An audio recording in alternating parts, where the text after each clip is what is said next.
이 길을 따라가다 보면 조선 최고의 천재가 가장 외로울 때 그려낸 세한도의 이야기가 시작됩니다. 수사관 건물은 세한도 그림처럼 단순합니다. 힘든 시기 속 지조가 느껴지는 건축물로 디자인되었기 때문이죠.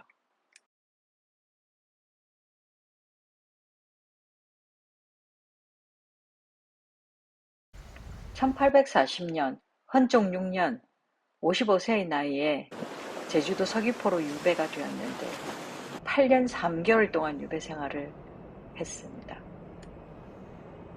여기에 있는 세안도는 영인본, 즉 복제본입니다. 진본을 갖다 놓지 않은 이유는 국보라서 늘 소중하게 보관해야 되고 국립중앙박물관에 있기 때문이죠. 세안도가 탄생한 곳은 바로 서귀포 대정연 유배지, 즉 이곳입니다. 이곳 서귀포는 추사 선생님이 가장 힘들 때 이 위대한 그림을 그려낸 역사적인 현장입니다. 세안도에 담긴 고난과 성찰의 정신을 가장 생생하게 느낄 수 있게 해주는 공간이죠. 1844년 서귀포 유배지에서 추사 김정희는 모두가 등을 돌린 혹독한 시련을 겪고 있음에도 불구하고 변치 않는 제자 이상적의 의리에 감동해서 세안도를 그려서 보내게 됩니다. 세안도에는 소나무와 측백나무가 꼿꼿하게 서 있는데 이후 185년 동안 이 그림은 우리 민족과 함께하며 수많은 풍파를 겪었어요. 고난 속에서도 꺾이지 않는 우리 정신의 상징이 되었죠. 그림을 보면 텅 비고 쓸쓸한 공간이 느껴집니다. 그것은 유배지에서 추사가 겪은 고독과 절망을 대변하고 있어요. 하지만 황량함 속에서도 소나무와 측백나무는 잎을 떨구지 않고 굳건하게 서 있습니다. 추사 김정희는 그림 옆에 긴 글을 덧붙였어요. 제자 이상적에게 보내는 가슴 먹먹한 편지였죠. 남들이 나를 권세 있을 때처럼 대하는 것은 나를 권력 때문이 아니라 진정한 스승으로 대한다는 증거다. 공자님 말씀처럼 날이 추워진 뒤에야 소나무가 시들지 않음을 안다. 모두가 등을 돌린 지금 너만이 귀한 책을 구해 보내주었다.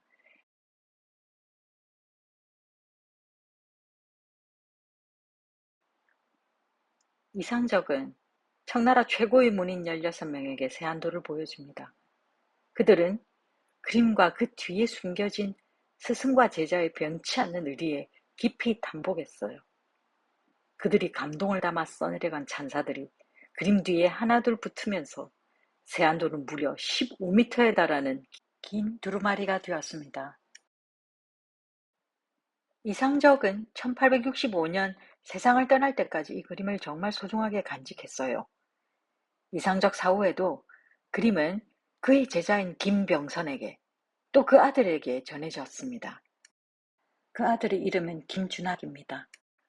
세안도를 소장하고 있던 김준학은 1910년 일제강점기가 시작되자 이 세안도에 세로 머리글을 달고 자기의 심정을 썼어요. 현재의 궁핍하고 힘든 모습을 비웃지 말라는 간절한 당부를 하고 소나무와 측백나무처럼 반드시 국권을 회복할 희망과 민족의 부활을 기다리겠다는 강렬한 염원을 담고 있어요. 그 이후로 행방을 알 수 없었던 세안도는 1930년대 경성미술구락부에 매물로 갑자기 등장합니다.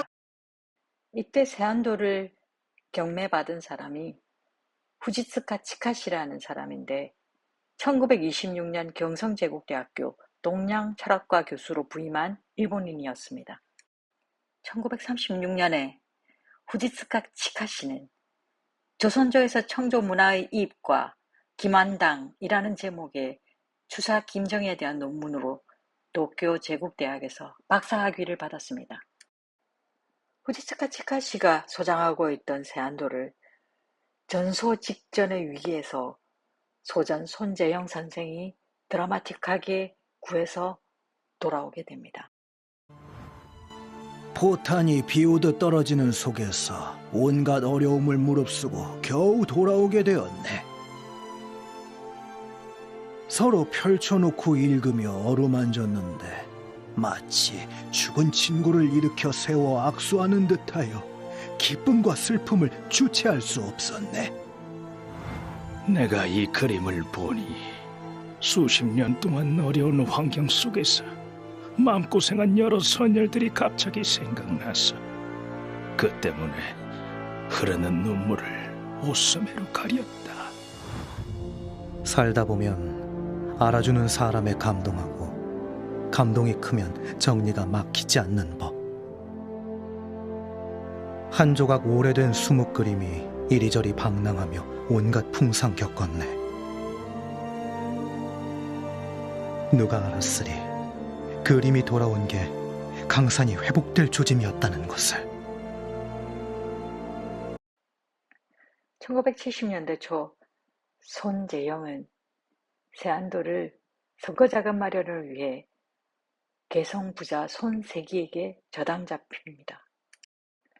손재영은 1971년 국회의원에 당선되었으나 저당 잡힌 세안도를 끝내 찾지 못합니다. 손세기의 아들 손창근옹이 세안도를 국립중앙박물관에 기증합니다. 박물관에 맡기기로 결정했습니다.